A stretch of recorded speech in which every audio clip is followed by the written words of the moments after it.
Before we get into this episode, there's something that might be of interest that I wanted to tell you about. Scene and Heard, who run this podcast, have been asked by Scotland Food and Drink to undertake a strategic review of the Scotland Food and Drink Excellence Awards. Now, these Excellence Awards have been going for almost 20 years and are a huge mainstay of the food and drink sector. But it's time to ensure that they're still relevant. So if you have ever been involved in the Scotland Food and Drink Excellence Awards, or even if you've ever had an opinion about them, we would love for you, please, to complete our survey. So if you go to the On Farm Twitter, which is at @on_farm UK, and click the link in the bio, there will be a tab in there that will take you to the survey, and it should only take you a very short while to complete, but we would be enormously grateful. Welcome to On Farm. If you're listening to this at the very beginning of January when this episode is published, then a happy new year from all of us to all of you. It's Monty here for this episode of On Farm, the Food, Agriculture and Rural Matters podcast. And we're starting 2023 with a bang. We, for this episode, have got best-selling author, former SAS Who Dares Wins contestant and Cumbria farmer Hannah Jackson, also known as the Red Shepherdess. Along with Hannah, we've got her husband, Danny Gallagher, known to many from the social media world as Danny the Farrier. The couple have also got two pieces of exciting news to share. They've taken on, in their own name, their first actual whole farm very recently. We talk about that and how excited they're feeling, but also, and possibly even more exciting, after a series of miscarriages that they've bravely talked about publicly, and you'll hear a bit about that in the conversation I had, Hannah and Danny were proud to discuss and chat with me and announce their first baby is on the way. So that's lovely news. So in May we are expecting our first little one, which is absolutely amazing. Yeah, I'm so excited. It's been a hell of a year, hasn't it? Yeah. An emotional year, and it's not been an easy thing to get there. So it's been a hell of a year, hasn't it? But weirdly, baby on the way. Yeah, but weirdly, it's brought us closer and made us stronger and stronger and stronger than ever. Massive thanks as we move into the new year, and massive thanks always to Scottish law firm Gillespie Macandrew. Their continuing support allows us to make these episodes, and I'm very grateful for their support. So anyway, let's get into the chat. Here come Hannah and Danny. Hi, I'm Hannah Jackson, also known as the Red Shepherdess. And I'm Danny Gallagher, also known as Danny the Farrier. Oh yeah, husband and wife. Guys, great to have you on board. This is the On Farm podcast. On Farm being food, agriculture and rural matters. There you are. So we're joining you at a time where you've just announced some big news, a new farm. Is that right? Yeah, it's been a secret that we've been holding for so long, mostly because, as with anything in this life, you just don't know if it's definitely 100% going to happen until it finally does. But yeah, it's so nice to be able to share the news, but also, to literally have the new kind of venture in the next bit of the journey. Big step in it, basically. So tell us more about it. What is it? What's happening? Yes, so obviously we are situated in Croglan, which is a tiny little village in Cumbria, and that's kind of where our base has always been at. We've got Brookside Farm, which is, it's a small 30-acre holding, and then we've been renting previous to this, 4 miles down the road, another 60 acres. And then we're taking on wintering ground as well in the winter. So for a long time, we've really been looking for somewhere that we can get our hands hold of and just kind of have that space for growth and to be able to develop a proper farm and business from there with a tiny bit more security than what our yearly let thing was doing. So yeah, it's literally in our village. It surrounds our house. It surrounds Brookside. And it's 160 acres altogether. So yeah, it's super nice. It's a mixture of nice lowland ground and then some higher, rougher ground as well. So ideal for sheep really and what we want to do. And we've got loads of exciting plans, haven't we? Yeah, loads. So rewind a bit then. This is you guys with your first proper farm.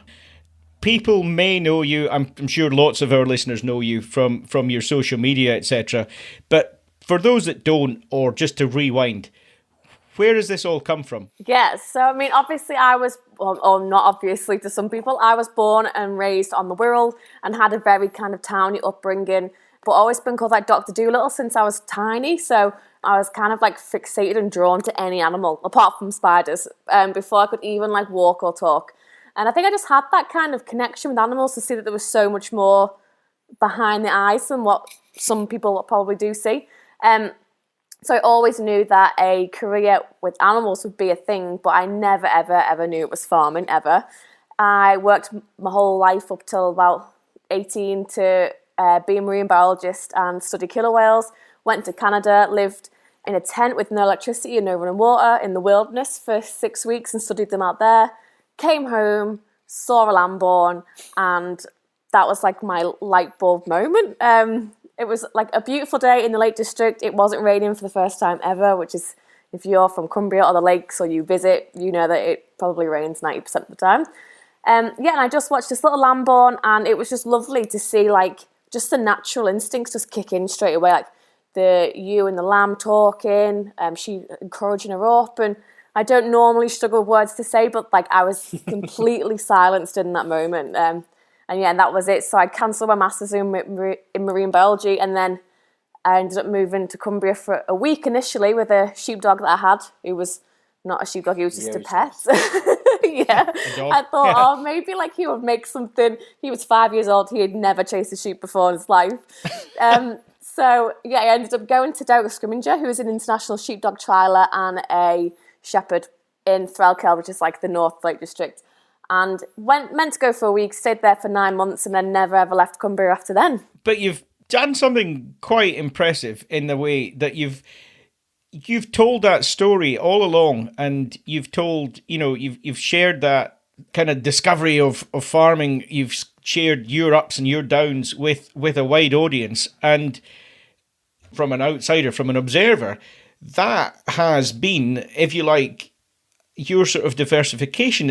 Am I wrong? Is that what's led you to where you are now in terms of taking on a farm, etc.? Yeah, I mean, this was never ever in the plan, the whole social media side of things. Originally, I took to social media because obviously I had no idea about farming at all.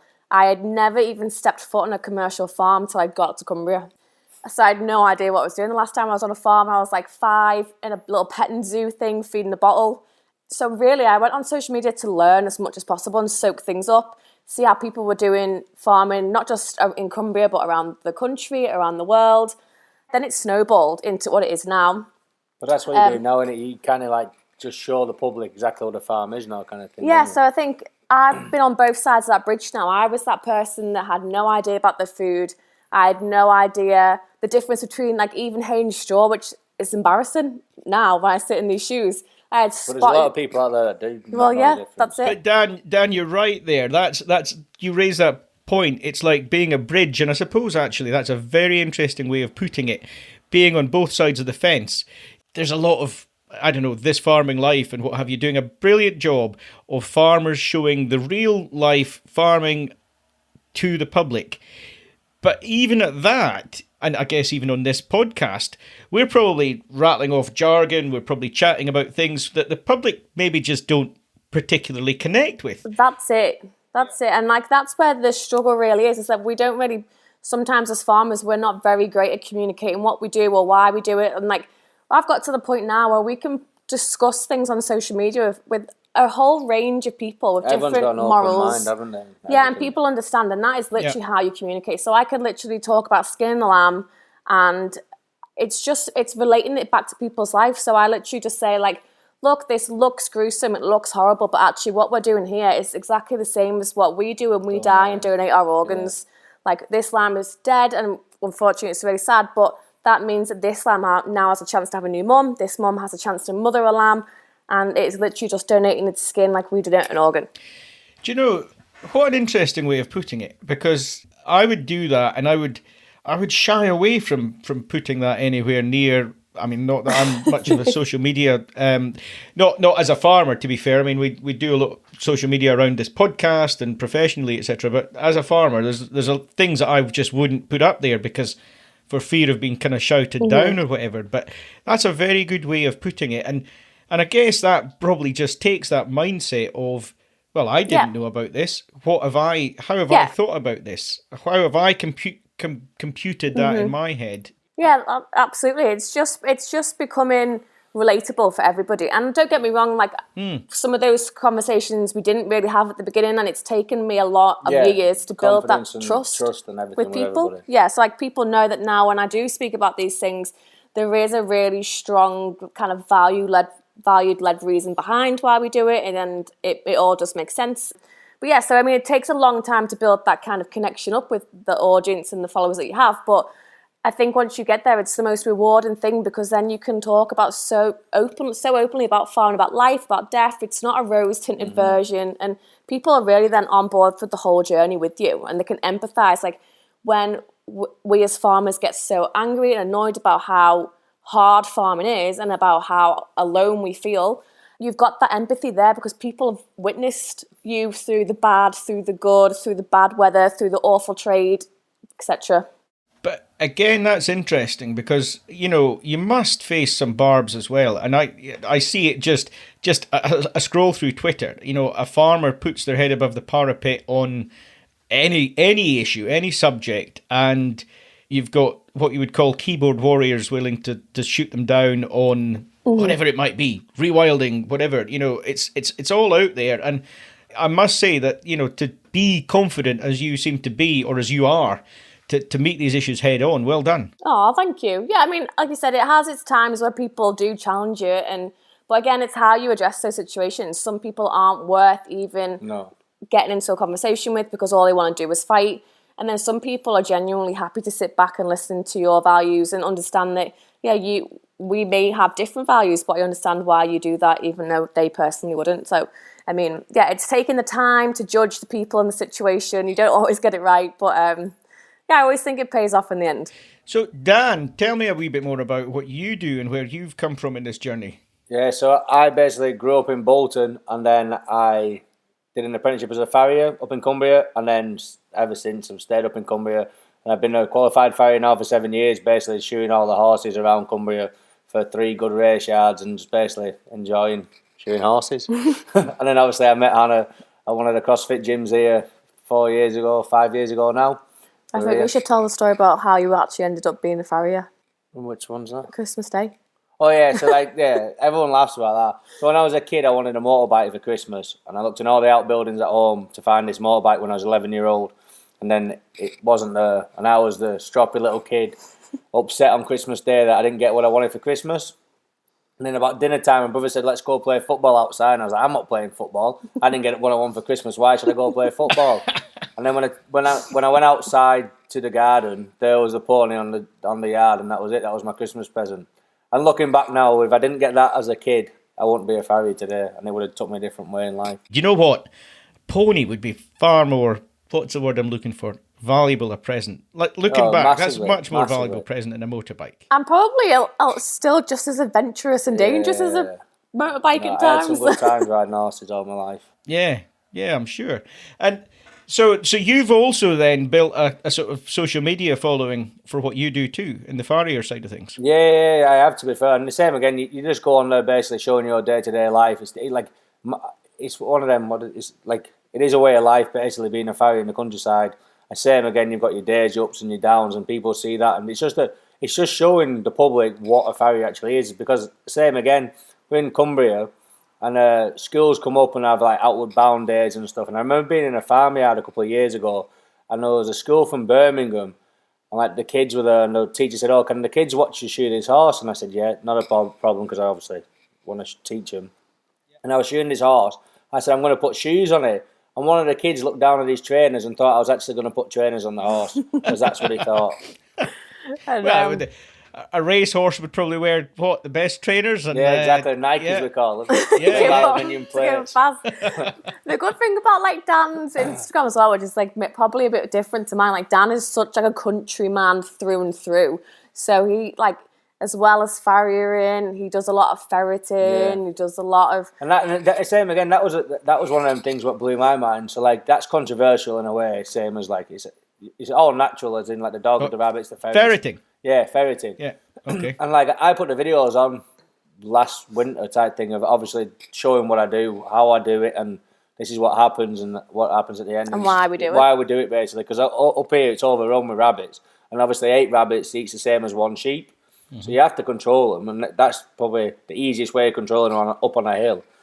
And like the amount of people that were just so thankful for putting it on and showing it the correct way and why you do it and what you do it for. It was like, it's an up thing, innit? Yeah, well, that's it, isn't it? And like, again, like it's one of those things that we ummed and ahed, like, do we show it, do we not show it? And I was there was not one backlash from it. No, there wasn't. Okay. And people were just interested. And they were like, I never really thought about rabbits having to be controlled. And obviously we talked about how, like, we have a lot of, like, mixy within the rabbits in this population. So again, like, even how controlling the population limits that disease from spreading so much. And yeah, people, and like, farmers will come up to us and go, oh, you were brave putting that online there. And I was like, but that's what we do every day, like, and this is why we do it. And like, to be able to have these conversations with people and then it changed their mind a little bit, it give them a better perspective. It's rewarding, and it gives you faith that you're going to keep the country going side alive. Yeah.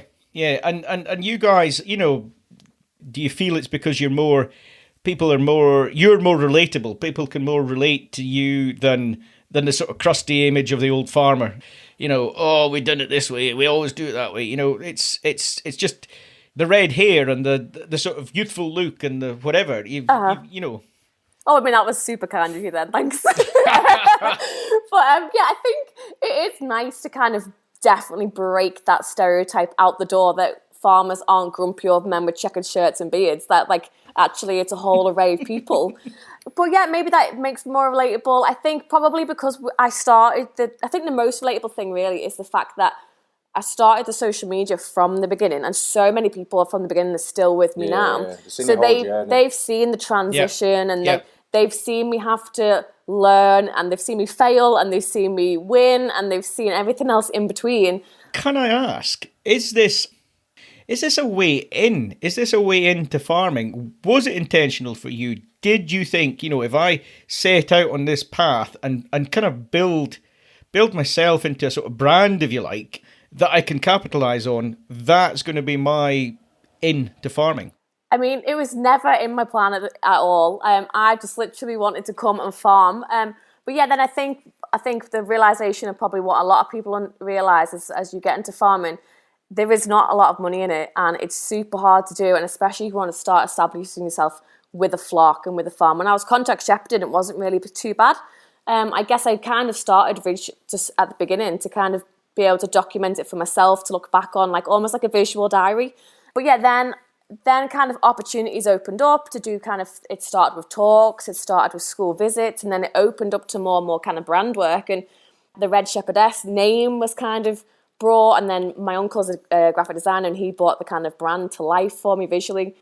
I guess now we're at a point really now where like I can't do one without the other. Yeah. So the social media side of things and the brand side of things supports the farm. Yeah. But without the farm, then the social media side of things wouldn't happen. So it's like this very delicate balance of the two that I need both in order to both to survive, if that makes sense. Yeah, no, I get you. It's your diversification in a way, isn't it? Really, it's absolutely. It's what's going to keep the wheels turning. It's a tricky one. Like sometimes people get annoyed when you're doing like advertisements or you're working with companies, but that's funding for the farm for them to see the content. Yeah, and I think people don't see the behind the scenes of how many you actually turn down, and all the brands that don't align with our values and our morals that we say absolutely not to. So it's one of those funny things that I guess it's probably my next thing to educate people on a little bit, is that these ads or this work that I do with brands is genuine, and it actually takes up a lot of time to do it. I don't just jump on a camera and go like, hi, this is this, I love that, whatever. Like it's hours and days of communicating and doing it. I get that. I get that. I think as a PR and marketing company, one of the things that we always say is we'll only work with businesses that we can feel something for, that we can feel a bit of passion for. Yeah. Because I'm not going to be telling the story or trying to promote something that I just think, no, I've got no interest in. And it's the same on this podcast. If it's not something that that I want to talk about, then why would I believe that our listeners want to hear it? Basically? Exactly. Yeah. That's it. It's exactly the same. But yeah, no, we definitely need both for both to work. There's been another. By the time we publish this, you've announced another kind of major piece of news. You as a couple, haven't you? The best news. The best. Yeah, news. this has been. It is the best news. When we announced the farm, we said the farm was the biggest announcement yet, but this is the biggest and the most important one yet, isn't it? Are you going to say what it is? No, you say it. We're going to argue now for who's going to say it. Go on. So in May we are expecting our first little one, which is absolutely amazing. Yeah, I'm so excited. It's been a hell of a year, hasn't it? Yeah. An emotional year, and it's not been an easy thing to get there. We've had 3 losses previous to this one, one being further on at 9 weeks, the other 2 being early. But so it's been a hell of a year, hasn't it? But weirdly, on a baby on the way. Yeah, but weirdly, it's brought us closer and made us stronger and stronger and stronger than ever. And like, it's made me like so appreciate. I've always loved Dan Priestess, and always like he's always been like my soulmate and my one. But like Dan's been like the rock through this. Like, there's been many a time when I have not wanted to get out of bed through the year, and I've been unmotivated to farm, and Dan's been the one going, "Come on, let's go do this. Let's check the sheep. You'll feel better when you go outside." And I'm like, "Yeah, okay." And now here we are and now we're at the other side of it, and now we're at a very safe, safer point you can get in the pregnancy, and it's good, it's exciting. Christmas Day with 20 weeks and away 20, we're halfway through at 20 weeks. That's brilliant, guys. Congratulations. And just, I mean, we're talking about farming and being open and warts and all, but how brave of you to talk about, the miscarriages and the losses as well. Yeah. Take my hat off to you for that. Oh, thank you. I was going to say that that was one of them things where like it was for Hannah in a way. Like obviously, no one from my point of view, it's been a big learning curve this year because us blokes don't really talk about it either. And it was one of the things where Hannah wanted to say to her followers and all the rest, just a bit of comfort, not because she wanted people to feel sorry for her, but just to explain her journey. Like, she's done everything else, and she said to me, "Didn't you? Could you mind if I post?" I said, "No, absolutely not. If you need to post it, then you post away." Yeah, and honestly, I think it was probably one of the best decisions that I ever made, because it really helped with the healing process to talk about it.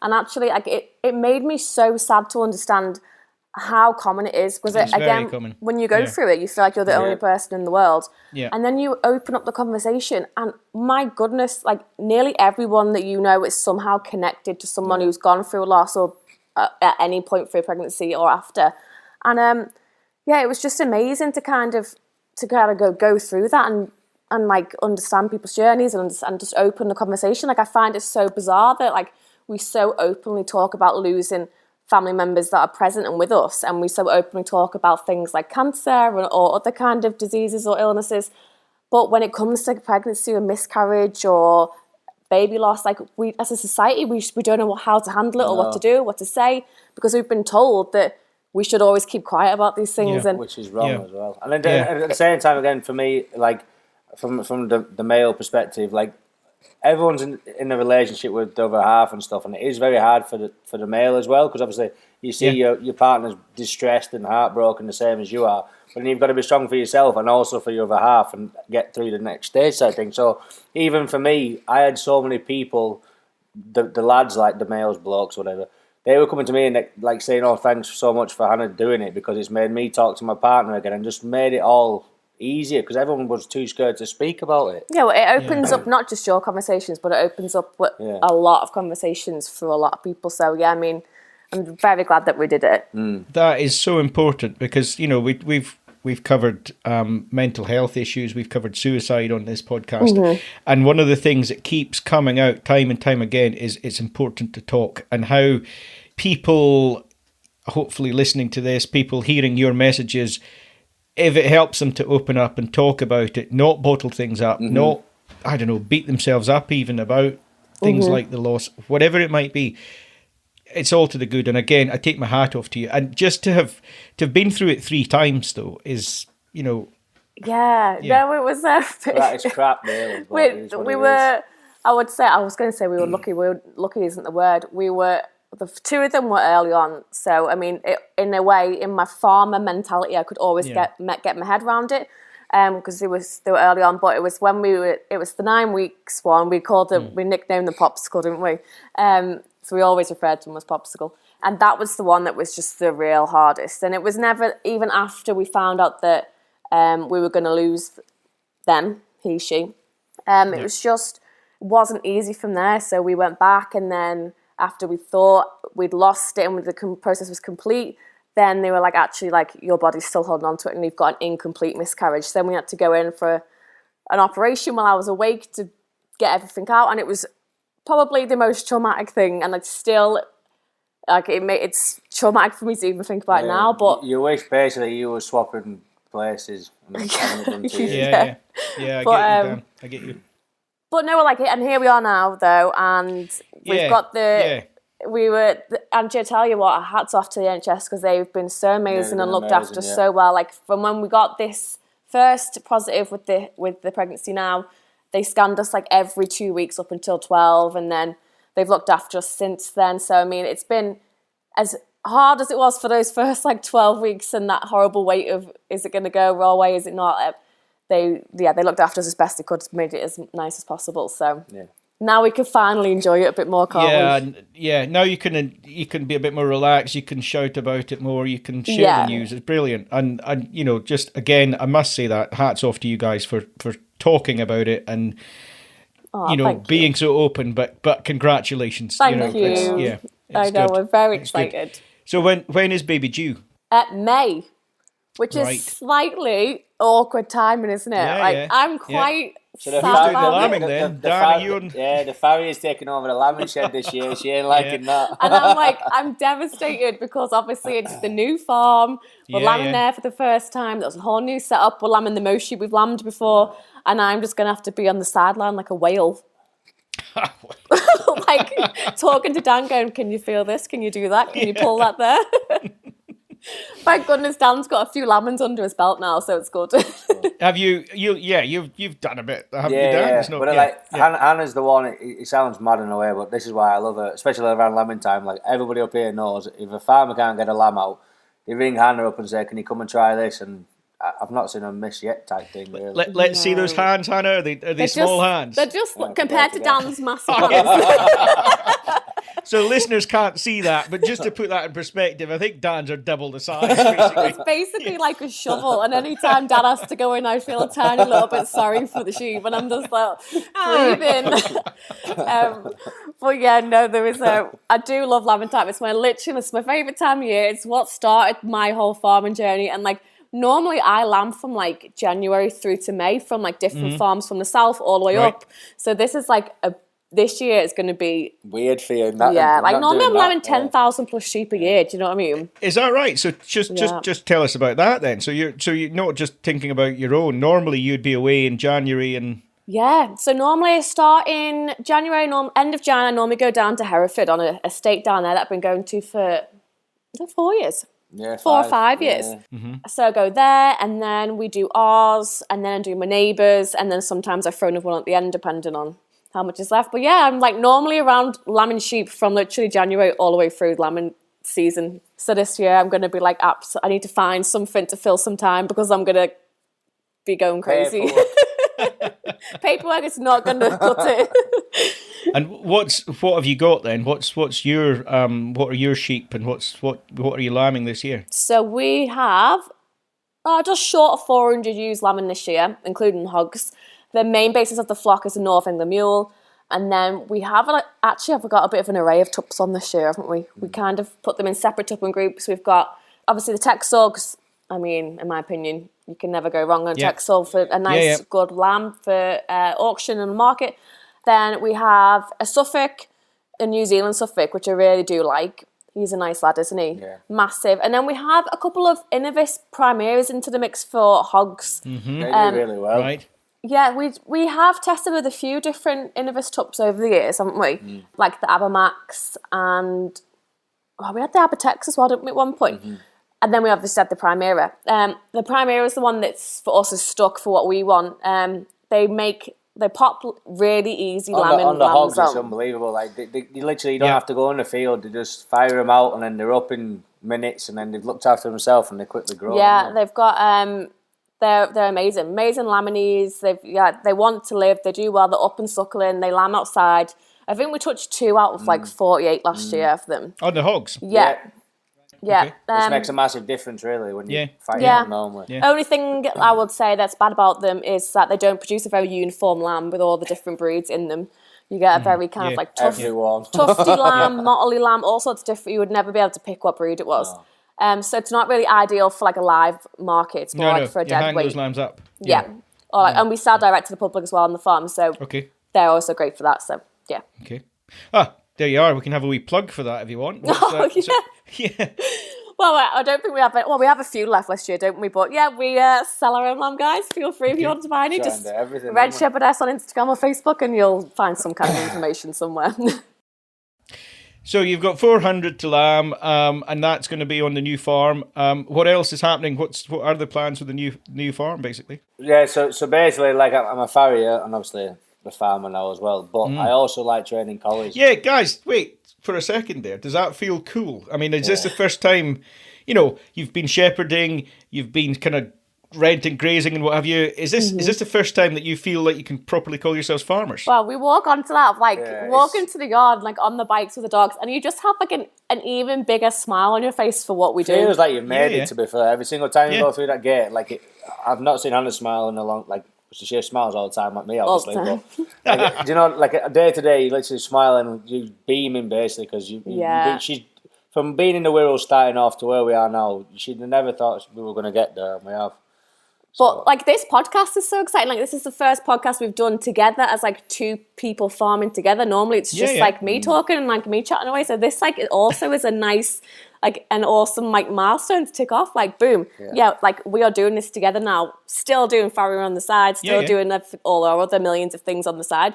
But this is a big jump that we're taking together, and that's bloody exciting. Yeah. So we've got the sheep obviously on the farm, but also Hannah likes collies as pups, and then I like bringing them on. And then how do you explain what we already do on the farm? Oh, so like another diversification that we run on the farm at the minute. We do a lot of diversification. We'd have a lot of projects, but this one, it's called Natural Leaders, and it's basically a leadership development program where we take teams from all different kinds of work and environments and industries, and we put them in a ring with a sheep and a dog, and we teach them how to work the sheepdog and relate that all the way back to body language, communication, how you have to adapt your leadership styles. We put them in with different dogs, and like it sounds mental and it sounds insane, but it works so well. And something clicks in their head when they do it. What I say is amazing about dogs, which is not so great about humans, is like dogs don't mask how they feel. Like whereas we are so good at putting like a bit of a front on, a bit of a face on, but how you make that dog feel when you work is portrayed out right in front of you there and then. So like we had this one guy in the ring once, and I put my dog Fraser in. He's quite a sensitive dog, and I was like, right, here's your commands, blah, blah, blah. We go through all that. He got in there. He didn't use like any command. He was like, no, stop, no, lie down, no, that way. And in the end, my dog just looked at him, jumped out of the ring, out of the gate, and went and got in the kennel. He doesn't even live in a kennel. He lives in a house. So, I mean...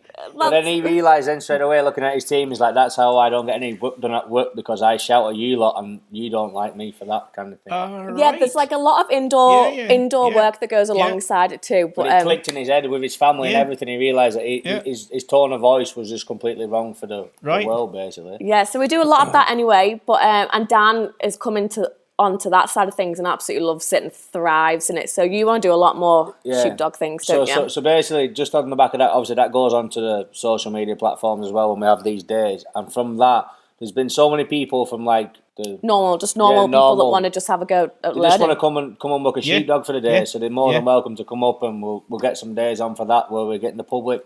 We want to try and we want the farm to be accessible for everybody. To have a go at stuff. Obviously, they can walk away from it. Oh, yeah, but we wanted to, instead of like people just being able to see our farm and life virtually, we would love it to be able to, for them to physically be able to be part of it in some way. So and educate the public that way as well. Yeah, so whether that is sheepdog days, we've got some alpacas to do alpaca walks right up the fells. We've got, we'll do some lambing days once baby's been. But yeah, so it's really just, as well as it being a good working farm, I also really want it to be a place where people can come and learn and understand where the food comes from, get their hands on like a sheep's wool and feel what wool feels like. And and I guess it sounds weird and crazy and stupid, but that is how disconnected we are. Yeah. Like Yes. And it showed it massively. So again, another diversification. We had our first pumpkin patch this October. Just All right. that was so good. I loved it. So was it an acre and a half, wasn't it? Yeah. An acre and a half, and we grew the pumpkins, and like there was a hell of a lot of pumpkins. It's hard work. It's hard work growing pumpkins. Yeah, it was hard. Hard, especially up in Cumbria. I think we were really lucky, to be fair. And no, we did really, really well. Our first year doing it, but the families that came, it was nice to see. These pumpkins were growing on the ground, so obviously the kids had to pull them out so they had the soil on them, they had the leaves still on. They were twisting them off the stalk, weren't they? And you could hear the kids going, "Oh, it's dirty" and all this, and they were laughing and giggling and all the rest of it. And that's where your pumpkins come from. They come from the ground. They don't come from a supermarket where you pull them out of a box. Yeah. And like the families were so. They just were made up with the whole experience for the kids, because the kids was learning it on the spot, and they were just taking it all in like a sponge. Basically. For some of them, the best thing there was like the fact that the tractor got stuck one day. We won't. Yeah. Dan got the tractor stuck, guys. But it made this like really muddy patch, and oh my word, the kids must have all spent so long just falling over in it and getting dirty. And I was like, this is it. Like this is what kids should be able to be exposed to all the time. And so that's the really big priority for the farmers to, as well as it being a functioning good commercial farm, also make sure that we're hitting some of them things that we're really passionate about, which is connecting people back with the food. It is, and then hopefully then if they see a farmer stressed, they can understand and see, oh, he's stressed because his sheep have got through a fence or something.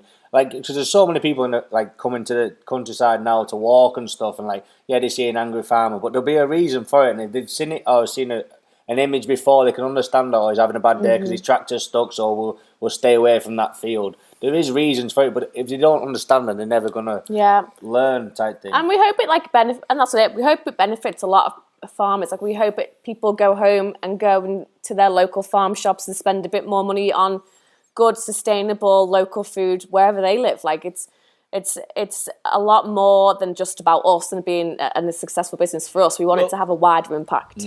I mean, that's it. Rewinding right back to the beginning of this chat, right back to the beginning of your journey. You know, what you've done all along, you've shown your story, but you've actually told the story on behalf of other farmers like myself, or the wider farming, people who are just not as out there on social media or whatever. You're doing it. You're being that kind of ambassador, that shop window, etc. And I think, we all ought to say thank you, take our hats off to you for that. Oh, you're so well done. You're so nice. Thank you. Well, look, it's one of them things. It's not a role for everybody. And there's definitely certain personalities that suit doing it, and certain personalities that do.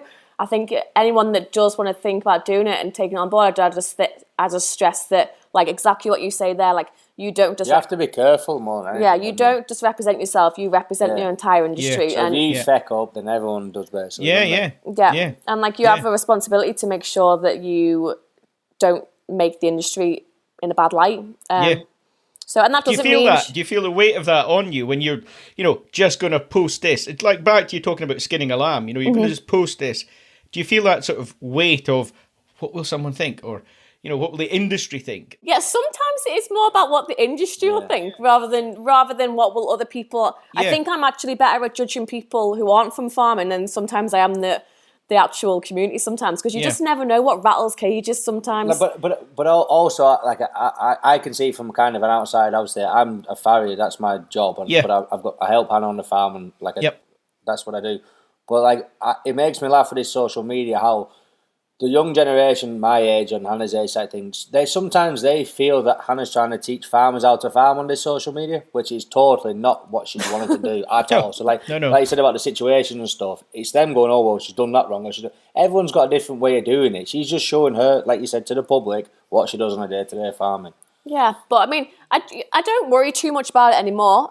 I don't know. I don't worry about putting the industry in a bad light, because I don't really think that we do bad things to go in a bad light. Does that make sense? So everything we do is as good as it is right, isn't it? Yeah, I think all our decisions are made with the right priorities at the top, emphasis and all the rest of it. So I don't really massively worry too much about it now. Do you know, every day's a school day. We're all learning. You exactly. Do you know what? See, in farming, and again, I'm not trying to teach anyone to suck eggs here, but every day is different. So, and every situation is different. You know, I've got sheep just now on stubble turnips, wintering on stubble turnips, and I never normally do that. They're normally on grass winter. This is new because I got an opportunity with an arable farm, and they've gone on there. It's a cover crop.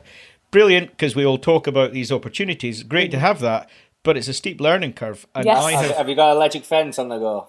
Well, no. Do you know what? Again, falling on my feet. So lucky in the fact that I've actually found a place that's well enough fenced. And amazing. Maybe we should have, but to be fair, maybe we should have then to utilise the crop better. Here we go. We should have strip grazed, etc. But the point being, I haven't done that. But the point being, there's been some mistakes, and I've actually lost a couple of ewes. I've lost 4 ewes in the last wee while, and I had to get post-mortem, had to, speak to the vet, etc. Because it's a learning curve. Yep. And, I think I know now what I've done wrong. But you know what? Next year there'll be something else wrong. It's farming. Well, honestly, that's it. And that is farming. And we learn from making mistakes. Like last year we had we got to scanning time and I had all the positive vibes thinking it was going to go well. It went pretty bad. One of the tups didn't work properly. We had a bit of Campylobacter from the user picked up from a fodder field from probably a fox or something. Yeah, and again, you hit you and you feel like, bloody hell, I failed. And it's actually, do you know what? You're not the only one though, are you really? No, you're never the only one. You're not the only one, but also how many factors are also out of our hands, which means it's uncontrollable. And you just have to take it on the chin and you can't dwell. I watched something the other day and it was amazing. It said, you can be angry at something for 5 minutes and then it's a complete waste of time and energy, so why bother? And it's shout, scream, rave, rant, all you need for 5 minutes, move on, walk away, go forward. Yeah, you should tell my wife that. Sometimes I just blow up and then it's done. Yeah, that's it. Especially on the farm. I think it's easier a farming to blow thing. up and it's done. But it goes back to what you were saying before about if you just talk to people about your situation, it makes it so much easier in the dealing with what's going on. Like you said about you, if you didn't open up and you get it to yourself and board it in, then that's when you start stressing more and it affects your day to day. Whereas if you open up and talk to another person, they're going to tell you their story or what happened 2 years ago. They lost 5 years out what to do. Yeah. You're figuring out what I've got to do is open my mouth and talk to people. Absolutely. And that's actually, on a kind of more serious note, we do talk about, again, we've covered it on the podcast, the mental health issues, etc. And, something like a bad scanning or losing yows, whatever, can be a trigger because if you bottle it up, if you just talk about it, find out others are in the same situation, find out some answers that you can maybe think, potentially I could do that differently or whatever. Focus on that rather than beat yourself up. Yeah. And then you just breathe in and away you go the next day and you crack on and you're good. And you're more the wiser for it. Am I just talking myself into this? Because my scanning's in about 2 weeks. We've got a bit longer for us, but we'll be talking ourselves the same. Guys, what a wonderful chat. It's been great to speak to you. And thank you for being so open. And it's nice that we've been able to be the platform to give the pair of you the sort of chance to chat about your exciting news about the farm and the baby and what have you. And, I wish you all the luck in the world with it all. I think from that point of view, I just want to say thank you for being with us. And we'll wrap that up. Thanks for having us. Thank you so much for having us. It's been amazing. And it's been nice to do it together and also nice to address so many things as well. So thank you so much. It's been great. Brilliant. It was great to hear from Hannah Jackson and Danny Gallagher. I just think what a lovely, warm couple and with an honest, down-to-earth approach. And, maybe we think about the people with high profiles on social media as being, I don't know, a bit less than down-to-earth in some instances. But, this is a young farming couple and yes, they've charted their story on social media and been very public about a lot of things. But actually, they just want to farm. They just want to get into it, and I wish them all the luck in the world. Thank you again to Gillespie Macandrew for helping with this episode, supporting this episode. It's great to have them alongside the team. And a reminder on that, On Farm is made by our team at Scene&HerdPR and Marketing. We're here anytime you want to chat, to discuss, for advice, help with any comms or PR support for your rural or food-based business. Next episode, it will be Anna with you, And Anna is revisiting the subject of equine grass sickness. As you might recall, we spoke with the Princess Royal about the launch of a new equine grass sickness research fund at the Morden Foundation. So next week, we'll get an update from Morden on their efforts to find a cure for the dreadful disease of equine grass sickness. So, that's it from me, and bye for now.